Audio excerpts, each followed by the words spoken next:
Humans are strange. Can't sit still. Okay, Trevor said, tilting his compound eyes to gaze at the human who was hunched in the corner, hunched over his laptop.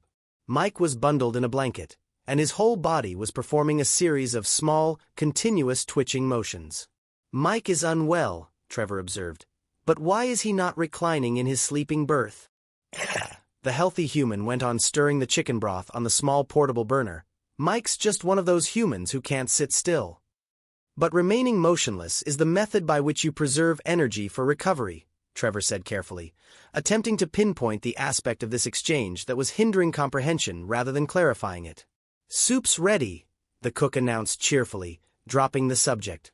Ready to take your sample? Indeed, Trevor raised the collection vial in his forward limbs. And this chicken broth possesses restorative qualities? Maybe, the cook shrugged. It'll make him feel better. Trevor stored that notion for later review and scuttled back to his laboratory. He had discovered that ill humans did not always appreciate companionship, and he did not know Mike well enough to offer it with confidence. He would perform his own duty in examining this food item and forward this peculiar, apparently counterproductive conduct to the behavioral anthropologists. Humans are strange. Persistence. Are you certain you do not need assistance? Trevor asked apprehensively. The nutritional anthropologist was gripping the underside of the damaged cargo hauler without difficulty. The steel beam that supported his 6 ambulatory limbs was more than adequate for his minimal mass. No, the apprehension stemmed from flecks of iron-rich blood he could detect scattered on the underside of the chassis. I've got this, the human mechanic barked. Trevor went quiet but did not depart. The human was twisting about in a highly unsettling manner. Granted, the unusual articulations of human joints were generally somewhat disconcerting to any species possessing a proper exoskeleton, but Trevor was quite sure that human arms were not intended to flex in that direction. The pain-laden grunts the human emitted confirmed his suspicions. I recognize I could not contribute to a task demanding such brute force, Trevor began cautiously. It would truly be no inconvenience for me to summon another human to assist you. I can handle this alone, the human growled. I don't need any help. Trevor puzzled over the antagonism in the normally amiable human's tone. What conceivable advantage could the human derive from insisting on executing a non-essential maintenance procedure that was plainly designed for paired execution, particularly when numerous other humans were nearby to lend aid? A sharp crack coincided with a victorious shout from the human. See! The human called out. I told you I could do it myself.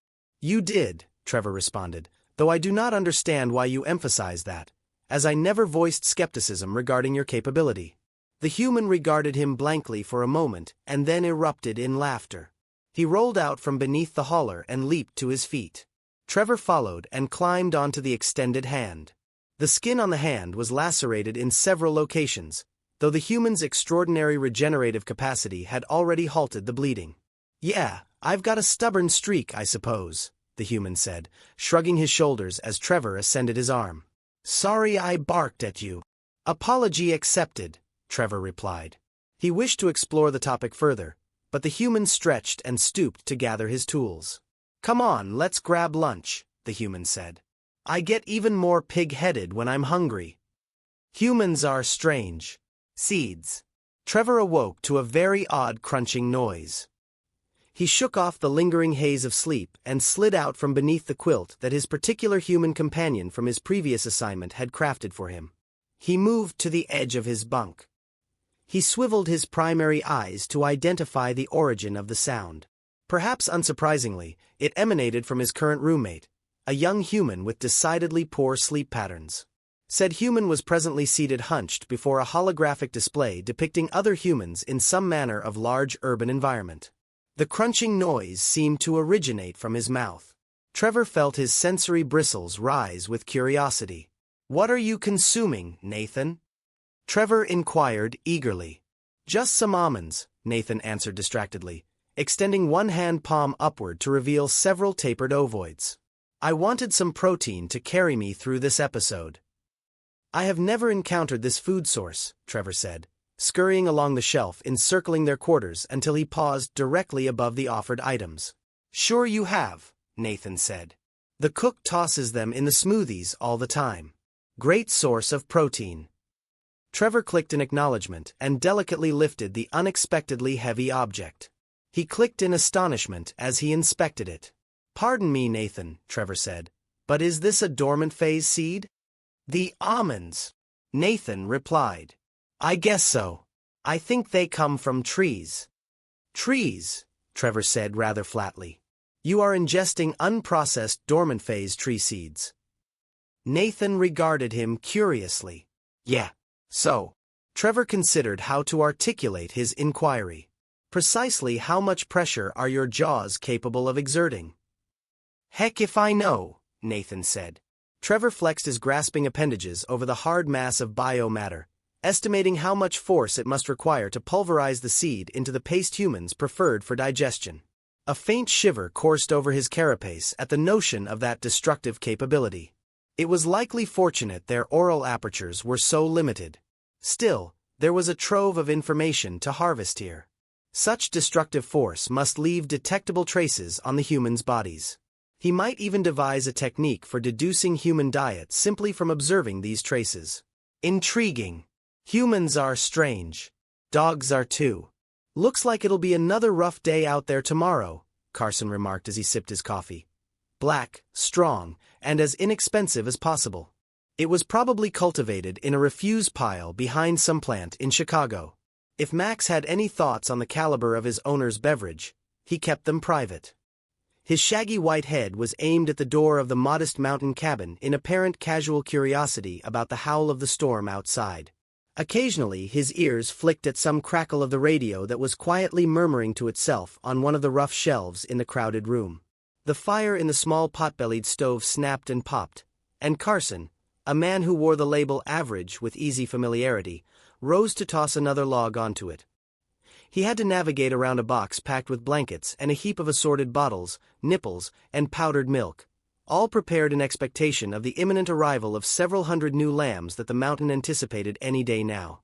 The fire attended to, Carson directed his attention to Max, who was whining quietly and scratching at the door. Carson raised his eyebrows and studied the shaggy white muzzle thoughtfully. The dog's head was cocked to the side with interest, and there was the slightest hint of tension in the motion of the bushy tail and the furrowing of the comical brown eyebrows. Carson sighed and glanced at the clock ticking on the wall. 3 a.m. and a blizzard raging. If Max needed assistance, there would be no way for Carson to render it out there. "But you don't usually need assistance, do you, Max?" Carson asked companionably, strolling over to scratch behind Max's alert ears.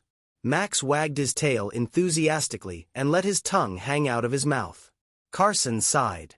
He had just inspected the ewes this evening, and none were closer to lambing than 3 days, hopefully after the storm cleared.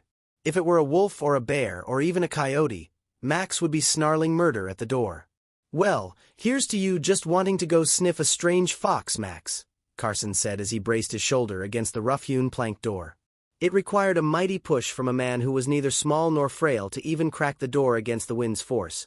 But Max was out into the tempest in a bound with nothing but delight in every fiber of his being. Carson reflected on what 40-odd years had taught him about sheep, probabilistic biology, and the ways of dogs and life, and sighed. "Just in case," he told the clock as he moved to the stacked supplies. He turned up the radio and let it fill the cabin with the mournful tones of Johnny Cash while he cleared out the low-sided wooden box and lined it with worn but clean wool blankets. He set a pot of water to boil on the stove and arranged 3 bottles and nipples in the holder that leaned against one wall. If there was a lambing ewe out there, Max would know what to do. If the lambs were strong, healthy, and accepted, Max would comfort the ewe and curl close to her side to help keep it warm. If it were weak, ill, or rejected, Max would bring them to Carson. Best to be ready in any case. If a lamb was stillborn, well, Max wouldn't leave anything to tempt the coyotes into developing a taste for mutton lying around. The radio fell silent for a moment in the middle of Folsom Prison Blues, and Carson glanced up in interest as the emergency alert flared. Highway 47 is closed from milepost 15 to milepost 32 through White Pass due to inclement weather. Alternate routes are available along Drift Creek Road and Green Butte Road, the announcer stated. Snow chains are now required down to 1,000 feet. A convoy carrying various diplomatic officials comprising 3 black Chevy escorts has fallen out of contact, and residents are requested to report any sightings in the closed area. The message was repeated a few times, and Carson finished his preparations. He sat back down in his chair as Cash resumed singing. As if struck by a sudden thought, he rose and retrieved his smartphone from a box on a shelf. He activated the map function, assured it that lack of signal was irrelevant, and traced his finger along the red stripe of the highway and then the thinner black line of Green Butte Road. There was perhaps 10 miles between the nearest point on the road and the hanging valley that sheltered his cabin. Carson shrugged and wrapped a blanket around his shoulders before dimming the lamp and settling into his chair. He was roused by the sound of scratching at the door and groaned as he extricated himself from the blanket. If there was no lamb, Max would have barked to be let in. So much for sleep tonight. He forced the door open and shut it firmly behind the dog. He followed Max drowsily to the lamb bed and knelt down, extending his hands for the little one. He didn't even fully open his eyes until Max gave a low, frustrated growl. Carson forced his eyes open and stared blankly at Max's mouth. "That," he said softly, "is no lamb." He staggered to his feet and turned the light to full brightness before returning to where Max had deposited the something in the lamb bed. "Well, it's something all right," Carson said as he knelt by Max, "something that is supposed to be alive." Carson held the lamp over the tangle of drooping, mop-like limbs. He hung the lamp on the wall hook set there for that purpose and reached out to gently disentangle the creature. Max whined in concern but didn't try to interfere. The muscles were stiff but not rigid, and terribly cold. A few minutes of sorting out the mass revealed that the creature was longer than it was wide, and there were a pair of the limbs that were a bit longer on one end and a bit rougher than all the others, as if from hard use. Around one of these there was a bracelet or ring or something that was intricately carved. Carson eased it off and examined it. "Ambassadors and Friends" was etched around the inside. His brow furrowed, and he glanced sharply at the creature in the lamb bed. "What the flying heck did you bring me, Max?" Carson demanded. "Or who?" He reached down and dug his fingers deep into the mass of appendages until he touched the core they all attached to, and frowned. He could feel no warmth. "Is it alive, Max?" Carson asked. Max chuffed softly and nosed the creature. His tongue licked out and ran over the appendages. "I take that as a yes," Carson said. He took the pot of water and mixed it with some ice-cold snow until it was just a little warmer than his hands. He eased the creature into the pot, making sure to leave the end with the longer appendages and the jewelry out to breathe. "I rather hope you breathe," he commented as he gently massaged the alien. "A diplomatic convoy, eh?" A thought struck him, and he glanced up at the clock. It was almost 7 o'clock. "How did you run 20 miles in this in 2 hours?" Carson demanded of Max. Max wagged his tail and slipped under a blanket that hung on the wall and led to the cooler firewood storage. Carson sighed and continued his ministrations. After an hour, the alien began to move weakly. Soon it was fighting to slip fully down into the water. Carson kept the front end, at least he hoped it was the front end, out of the water until a disgruntled voice demanded, "Would you please let me hydrate properly, friend human?" The voice was odd, hollow in a way, and Carson dropped the alien in shock. It hummed happily and began circling the bottom of the pot in an undulating motion. Carson watched it circle for a moment and then shrugged and returned to his chair. He was just dozing off when the hollow voice sounded again, stronger this time.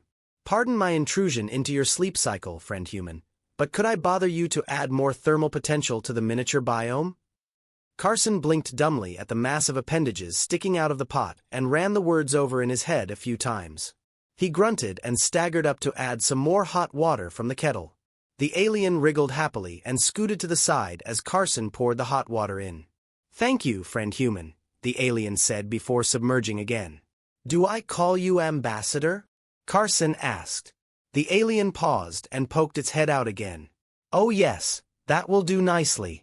May I ask you a question?" "Sure, ambassador." "How did you rescue me from that terrifying creature?" the ambassador asked, its voice becoming less hollow and stronger as it warmed up. "What terrifying creature?" Carson asked. "The large hairy one with all the teeth," the ambassador said. waving his appendages in what Carson guessed was supposed to be an explanatory manner. "Max?" Carson asked.